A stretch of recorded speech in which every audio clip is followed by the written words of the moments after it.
السلام عليكم ورحمة الله وبركاته. إن شاء الله النهاردة هنكمل ما بدأناه الحصة اللي فاتت، وهنقول أهم الحاجات اللي بتيجي في الامتحانات طبعا، وهنلخص يعني الموضوع كده بشكل سريع بإذن الله، مش هياخد معانا وقت. وهنتكلم النهاردة بقى عن حاجات مهمة جدا، وهي وظائف الزهرة بقى، الوظائف اللي بجد بقى. احنا المرة اللي فاتت اتكلمنا عن التصنيف والتركيب والحاجات اللي زي كده. النهارده هنتكلم ان الزهرة دي بتعمل ايه. طبعا احنا قلنا لك ان الزهرة دي زي الانسان بالظبط، فيها الذكر وفيها الانثى. الذكر في الانسان كان بينتج مشيج ذكري اللي هو حيوانات منوية، وبرضو الذكر في الزهرة بينتج مشيج ذكري برضو اللي هو حبوب اللقاح، سميناه حبوب اللقاح. والانثى بتنتج بيضات في الذكر، في قصدي في الزهرة او في الانسان، بيضات في كلا الحالتين. فالنهارده هنتكلم على النضج بتاع حبوب اللقاح ومراحل النضج بتاعتها ومراحل النضج بتاعت البيضات. طبعا اي حد في الدنيا، يعني اخوك الصغير ما ينفعش اول ما يتولد يتجوز على طول، لازم في مرحلة نضج لحد ما ينضج ويبقى يعرف يكون امشاج يقدر يتجوز بعد كده يعني. وبعد كده بعد ما نكون النضج بتاع الحبوب اللقاح وبتاع البيضات، لازم يحصل ما بينهم عملية تلقيح. ايه هي التلقيح؟ التلقيح ديت بكل بساطة هو انتقال، هي عملية الانتقال اللي بتحصل لما الحبوب اللقاح بتتكون تنتقل الى الميسم. الميسم عامل كده اهو، دي بتروح للميسم علشان تنزل لحد المبيض تحت. حبوب اللقاح تيجي تقعد هنا كده علشان تنزل بقى وتخصب البيضة اللي جوه المبيض. يعني عملية تلقيح هي انتقال بس.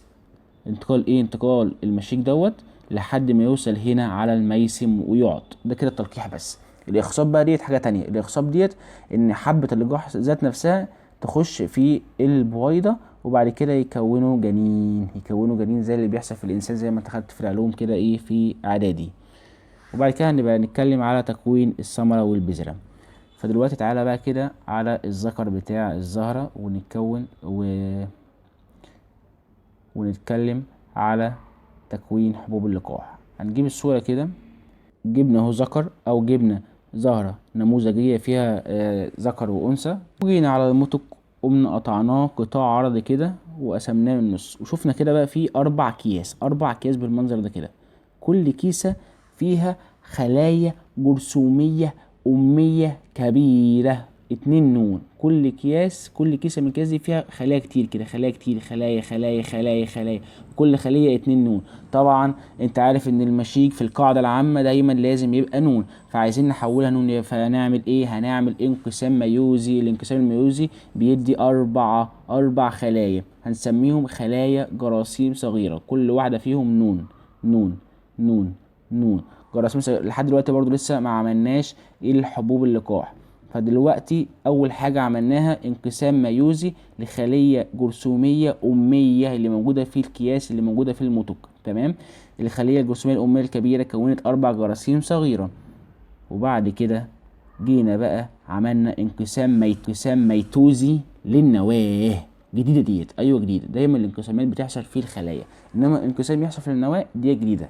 عادي، لكل قاعدة شواذ ولازم نخرج عن القاعدة في يعني قليل من الحالات يعني. انما في الغالبية العظمى 95% ليها قاعدة عامة، انما في 5 كده في المية شواذ كده شوية. لازم برضو ايه تخليك فليكسبل معايا ومرن علشان تفهم كل حاجة.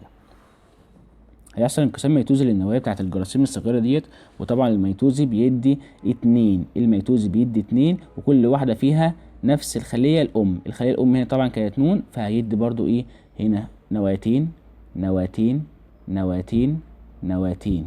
تمام. هنسمي نواة منهم مولدة ونواة أنبوبية. ليه سمينا نواة منهم مولدة؟ علشان من اسمها هتولد ايه؟ هتولد الجنين. انما انبوبيه دي بتعمل ايه؟ دي بتعمل الانبوبه. يعني ايه تعمل الانبوبه؟ يعني لو جينا كده رسمنا الميسم، لما جت وقفت فوقيها حبه اللقاح ديت علشان توصل للميبيا تحت، لازم تمشي مشوار طويل. اللي هيمشي المشوار الطويل دوت، واللي هيعمل المشوار دوت، واللي هيعمل الخط دوت، واللي هيعمل النفق دوت، هي النواه الانبوبيه. وظيفتها بتعمل النفق علشان تنزل من خلاله حبه اللقاح. وبعد كده النواه المولده ديت هي اللي هتعمل اخصاب للبويضه اللي هتكون في الاخر الجنين بتاعنا، وبعد كده الثمره والبذره والحاجات دي كلها لما هنيجي نتكلم. فدلوقتي بقى ايه يعني اوفرول كده للموضوع كله؟ هنعمل حاجتين، انقسامين. انقسام ميوزي للخليه الجرثوميه الاميه الكبيره اللي هي 2 نون، تدي 4 خلايا صغيره نون. وبعد كده كل خلية جرثومية صغيرة هتعمل انقسام ميتوزي للنواة وتكون نواتين، نواة مولدة ونواة أنبوبية. وبعد لما يحصل كده بيجي بقى كده الجدار زي ما انت شايف كده، جدار سميك، جدار سميك اهو حوالين الحبوب، الحباية بتاعت اللقاح، يعني حبوب اللقاح. الجدار السميك دوت علشان يحميها من الخطر اللي هتتعرض له. يعني ايه الخطر اللي هتتعرض له؟ طبعا حباية اللقاح دي احنا قلنا بتنتقل عن طريق حاجات كتير، ممكن رياح تقوم نقل حباية اللقاح، او حشرة تمسك حباية اللقاح لحد ما توصلها الى المبيض والبويضة وتحصل عملية تلقيح واخصاب. فطبعا هتتعرض يعني لمواقف كتير قوي وهي ماشية في السكة، وهي طايرة في الجو، امطار بقى ورياح وسيول وحاجات كتير قوي بتحصل في الجو طبعا، وحشرات بقى كتير، فلازم نعمل لها ايه؟ جدار سميك للحماية. تعالى بقى نقرا الكلام ونشوف الكلام اللي احنا قلناه هو ولا في اختلاف. هنجيب قطاع عرضي، هنعمل قطاع عرضي لمتك في نبات اسمه الزنبق. ليش ما اخترنا النبات دوت بالذات؟ انت ميز النبات دوت ان هو عنده متك كبير، متك كبير. المتك الكبير دوت لما نيجي نعمل له قطاع عرضي كده في المتك، قطاع عرضي كده بالمنظر دوت، هيبان بقى الكياس جوه بالمنظر اللي احنا شرحنا تحت كده. فاخترنا الزنبق علشان عنده متك كبير. اكتب الملحوظه دي عندك، المتك يحتوي على 4 اكياس لحبوب اللقاح، 4 اكياس لحبوب اللقاح. تعال نمسح كده واوريك برضو الصوره تاني علشان تبقى معايا. كيس اهو، وكيس اهو، وكيس اهو، وكيس اهو، كده 4 اكياس. كون بقى فيهم حبوب اللقاح. تمام. اثناء نمو الزهره تكون هذه الكياس قبل ان تتكون حبوب اللقاح بيبقى ايه؟ مليئه بخلايا كبيره، العلماء سموها خلايا جرثوميه اميه 2 نون. ليه خلايا جرثوميه؟ ليه سموها جرثوميه؟ لانها شبه الجراثيم اللي احنا درسناها. اميه علشان هي اللي هتولد بعد كده ايه؟ حبوب اللقاح، هتبقى هي الام بتاعتها. وبعد كده تنقسم كل خلية جرثومية أمية انقساما ميوزيا. ميوز يدي 4 خلايا هنسميهم خلايا صغيرة، جراثيم صغيرة. طبعا الجرثومية الأمية الكبيرة خلفت جراثيم صغيرة، منطقية. كل واحدة نون علشان دوت انقسام ميوزي. وبعد كده يحصل ايه؟ انت قول بقى. انقسام ميتوزي للنواة. جدع جدع جدع. انقسام ميتوزي للنواة هيدي نواة أنبوبية ونواة مولدة. وبعد كده هيتغلظ الجدار بتاع حبة اللقاح علشان يبقى سميك ويحميها، وبكده يصبح المتك ناضجا. وبعد كده اول ما يصبح النتج ناضجا وجواه حبوب لقاح جاهزة وتروح تعمل تلقيح واخصاب، كده بقى هيتحلل الجدار الفاصل ما بين الكياس، كل كيسين متجاورين، وتتفتح الاكياس وتصبح حبوب اللقاح جاهزة للانتشار، وتروح بقى وتعمل الثمار بقى وناكله بقى ونستمتع. ده كان الذكر بتاع الزهرة. نيجي للأنثى بقى بتاعت الزهرة. عايزين نكون البويضات اللي هتستقبل بقى، البويضة دي اللي هتستقبل حبة اللقاح تجيلها ويعملوا جنين ويعملوا ثمار وبذور. أثناء تكوين حبوب اللقاح في المتك تحدث تغيرات مناظرة في المبيض. يعني زي ما الذكر بيكبر، الأنثى برضو قصادها بتكبر. عندك انت اخواتك صغيرين ذكر وأنثى، أول ما يجوا لمرحلة النضج هتلاقي ده بيكبر ودي بتكبر، الاتنين في نفس الوقت. وبعد كده تظهر البويضة كانتفاخ بسيط على الجدار الداخلي للمبيض. المبيض عامل كده اهو، ده ميسم اهو وده مبيض. البويضة هتبقى بالمنظر ده كده، دي البويضة، بويضة. البويضة بقى ذات نفسها، هي ديت البويضة ذات نفسها كده جواها خلية جرثومية أمية. ايه ده؟ زي الذكر؟ ايوه زي الذكر. اول تشابه اهو ما بين الذكر والأنثى ان هو فيهم خلايا جرثومية أمية، برضو 2 نون، دي 2 نون برضو. يعني جوه البويضة ذات نفسها فيها خلية جرثومية أمية. جوه البويضة، يعني المبيض جواه بويضة والبويضة جواها خلية جرثومية أمية. ايوه صح كده. المبيض 2 نون والبويضة 2 نون والخلية الجرثومية الأمية 2 نون. نكمل. بيقول لك مع نمو البويضة والبويضة بتكبر يتكون لها عنق أو حبل سري. تمام، الاسمين زي بعض. قال لك في الاختيارات عنق صح، قال لك حبل سري صح. الاتنين يساوي بعض. اكتب عنق يساوي حبل سري. فاكر الحبل السري اللي انت اخدته في علوم، اللي هو بيوصل ما بين الجنين اللي جوه الام في الانسان علشان يوصل له الدم والاكسجين؟ ايوه برضو هنا محتاجينه في النبات. النبات لما الفلاح يزرع الزرعه طبعا بيوصل الماء عن طريق الخشب والغذاء عن طريق اللحاء اللي هو اللي موجود جوه النبات. فما عدا الجزء بتاع الجنين اللي هيتكون والجزء بتاع البويضات. ليه بقى؟ لان الجزء دوت المسؤول عن تغذيته هو الحبل السري، بياخد الغذاء كده من النبات ويقوم مدخله فين؟ مدخله للبويضات. تمام، دوت بياخد الغذاء من جدار المبيض ومن المبيض، وبعد كده يدخله جوه البويضات. اللي هو ده يعني دوت عباره عن يعني مثلا ديليفري كده، بياخد الغذاء من المطعم ويوصله للناس اللي هتاكل، ومن خلاله تصل اليه المواد الغذائيه. تمام كده يا جماعه؟ اللي احنا قلناه دلوقتي يا جماعه في الانثى بتاعت الزهره وفي القرابل، ان احنا قلنا ان المبيض جوايا بويضه، والبويضه جواها خليه جرثوميه اميه 2 نوع بس كده، وعنق او حبل سري بيودي الغذاء ليها. يتكون حولها غلافان يحيطان بها تماما فيما عدا ثقب صغير يسمى النقير. يعني البويضة كده، المبيض كده بالمنظر ده، جواها البويضة. وطبعا هنا في الخلايا الجرثومية الأمية 2 نون. هنا بقى كده وهي بتكبر بيتكون حواليها غلافين بالمنظر ده كده. سبت انا الجزء دوت. ايه الجزء دوت يا جماعه؟ ايه الجزء ده؟ ده هنسميه ثغره او نقير. النقره يعني جزء فراغ كده او فاضي او حفره، علشان لما تيجي هنا حبه اللقاح وتنزل تنزل تنزل تنزل تنزل تعرف تخش للبويضه وتعمل لها اخصاب.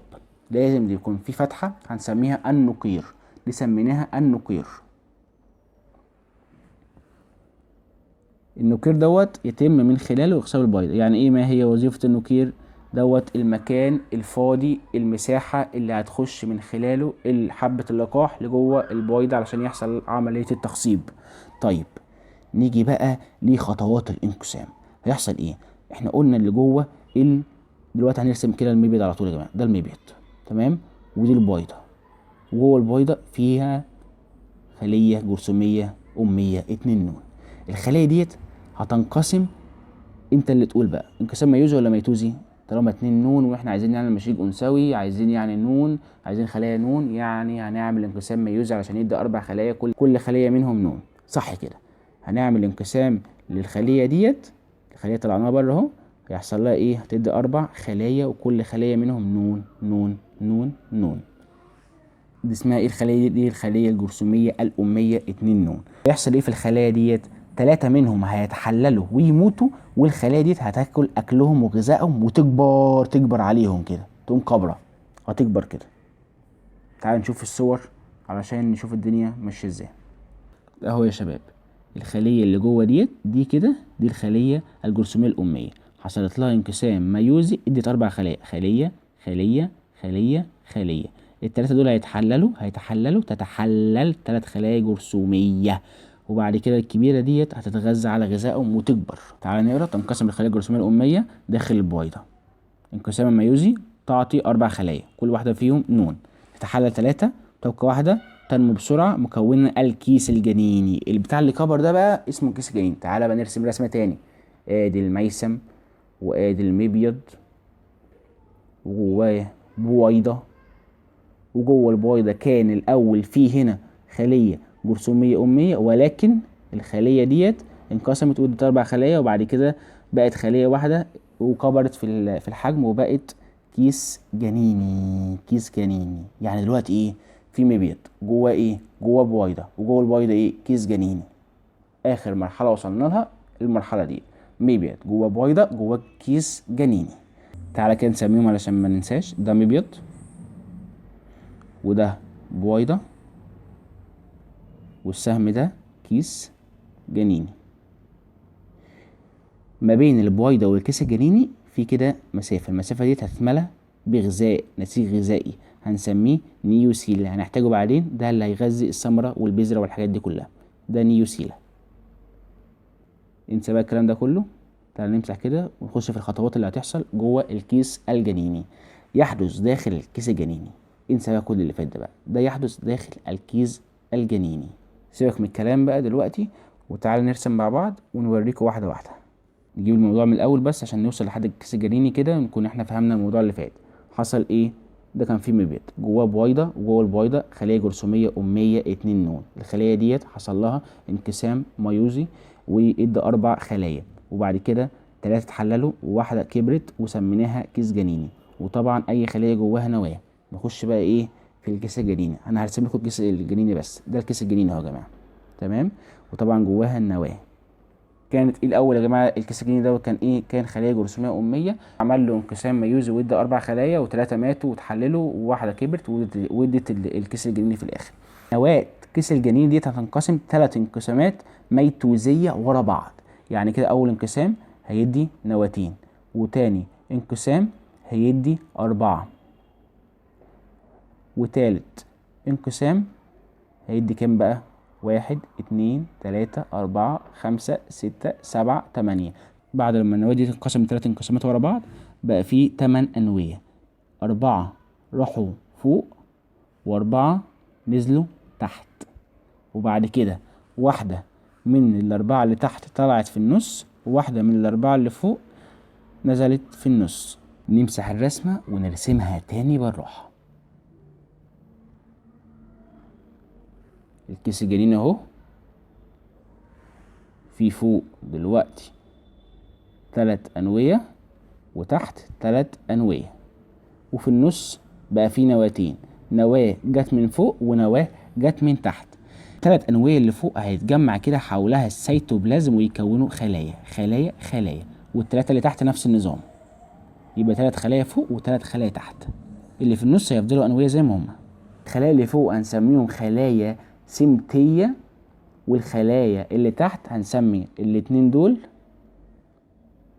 ده وده خليتان مساعدتان، والخلية اللي في النص ديت هنسميها البيضة. البيضة ديت بقى هي اللي هتحصل لها إخصاب. إيه ده؟ قاعدة شاذة تانية أهي. البيضة هي اللي بتحصل لها إخصاب عن طريق حبوب اللقاح، وليست البويضة زي ما احنا متعودين. دي حالة شاذة بتحصل في الزهر. سموا اللي بيحصل لها إخصاب بيضة وليست بويضة، بيضة وليست بويضة. وخلي بالك علشان بيلعب فيها في الاختيارات. نمسح ونقرأ واحدة واحدة. الكلام دوت اللي احنا هنقوله عليه دلوقتي دوت بيحدث داخل الكيس الجنيني. تنقسم النواة ميتوزين 3 مرات هيدوا 8 أنوية. كل 4 هيروحوا أحد طرفي الكيس الجنيني، وبعد كده واحدة من كل 4 هيجوا في الوسط بتاع وسط الكيس الجنيني، وهيعرفان بالنواتين القطبيتين أو النواتا بتاعت الكيس الجنيني، نواتي الكيس الجنيني. نواتي قطبيتين علشان كل واحدة منهم جت من القطب اللي فوق والقطب اللي تحت، واحدة جت من اللي فوق وواحدة جت من اللي تحت، فسموها نواتين قطبيتين. نواتي الكيس الجنيني علشان هما الوحيدين اللي نواتين والباقي تحولوا خلايا. تحاط كل نواة من الثلاثة الباقية في كل من طرفي الكيس الجنيني بكمية من السيتوبلازم وغشاء رقيق زي ما انا قلت اللي يكونوا ايه؟ خلايا. يعني 3 فوق خلايا و3 تحت خلايا، والاتنين اللي في النص فضلوا زي ما هما أنوية. وتعالى نشوف الكلام اللي انا بقوله دوت على الرسمة واحدة واحدة. طبعا ميسم اهو، قلم، ميبيض، الكلام ده كله معروف. المفروض هنقوله بعد الميبيض بويضة، صح؟ بس احنا قلنا قبل البويضة فوق كان في أغلفة بتاعت البويضة اللي هم الغلافين دول، غلافين، وبعد كده هتيجي البويضة بعد منهم. جوه البويضة بقى في كيس جنيني. الكيس الجنيني دوت ما بين البويضة والكيس الجنيني في نسيج غذائي بنسميه النيوسيلا، اللي هو اللي باللون الأصفر دوت. افتح كتابك دلوقتي وانت بتسمع فيديو الشرح، افتح الكتاب علشان ممكن الصور عندي هنا مش باينه قوي، فهتلاقي النسيج الغذائي النيوسيلا ده باللون الاصفر موجود ما بين البويضه والكيس الجنيني. وبعد كده دي الخليه اللي في النص ديت الخليه هنسميها البيضه اللي هيحصل لها اخصاب. ديت لازم تكون قدام النقير بالظبط. النقير دوت الفتحه اللي ما ضغطتش بيه اغلفه البويضه وظلت زي ما هي، يعني حفره كده او فتحه او مساحه او فراغ عشان يخش منها ايه حبه اللقاح لما تيجي من فوق كده بالمنظر ده كده وتخش بقى هنا وتخصب البيضة. ده الحبل السري اللي بياخد الغذاء من المبيض، جدار المبيض، وبيدخله جوه في البويضات. ودي السرة. خلي بالك هو مشاور فين؟ على الحبل السري ولا على السرة؟ السرة ديت زي ما انت شايف كده السهم كده ايه في النص، انما الحبل السري هو مشاور على الخط ذات نفسه. وطبعا الخليتين المساعدتين دول اللي جنب البيضة، وفي نواتا الكيس الجنيني هو اللي في النص، و3 خلايا سمتية اللي هم بعاد عن النقير. نكمل قرايه. بيقول لك تنمو الخليه الوسطيه من الثلاث خلايا قريبه من النقير لتصبح خليه البيضه، هيسموها خليه البيضه، واللي جنبها بيسموها خليتان مساعدتين، اما 3 البعاد بيسموها خلايا سمتيه. كده بقى بقت خلية البيضة جاهزة للإخصاب. وهنا ملحوظة في غاية الأهمية مهمة جدا، بيقول لك تمثل خلية البيضة المشيج المؤنث في النباتات الزهرية وليست البويضة. تعال بقى نقول عدد الأنوية والخلايا الناتجة من انقسام خلية جرثومية أمية واحدة، خلية بس جرثومية أمية واحدة 2 نون كده. أول حاجة الخلية دي حصل لها إيه؟ الخلية الجرثومية الأمية 2 نون حولناها ل4 خلايا جرثومية صغيرة اللي هم بالانقسام الميوزي ادى 4 خلايا نون، وبعد كده 3 منهم تحللوا وواحدة كبرت كونت الكيس الجنيني و3 اتحللوا. الكيس الجنيني حصل له للنواة بتاعتها انقسام ميتوزي وادوا 8 أنوية، 3 سمتية و2 نواتاء قطبيتين أو نواة الكيس الجنيني وواحدة البيضة و2 خليتين مساعدتين. يبقى كده كم انقسام حصل الخلية الجرثومية الأمية 2 نون حصل لها انقسام ميوزي زي الذكر تماما، زي اللي حصل في حبوب اللقاح تماما، وده برضو 4 خلايا جرثومية. ولكن الاختلاف اللي هنا في ال4 خلايا جرثومية دول 3 منهم تحللوا وواحدة كبرت، انما في تكوين حبوب اللقاح ال4 فضلوا زي ما هم ما حصلهمش اي تحلل. وطبعا الخلية بتاعة الكيس الجنيني ديت النواة بتاعتها حصل لها انقسام ميتوزي 3 مرات وادت 8 أنوية في الآخر. وإن شاء الله الحصة الجاية هنتكلم على التلقيح والإخصاب وتكوين الثمرة والبذرة، وكده نكون خلصنا الأزهار. شكرا لاستماعك، ومتنساش تصلي على النبي، والسلام عليكم ورحمة الله وبركاته.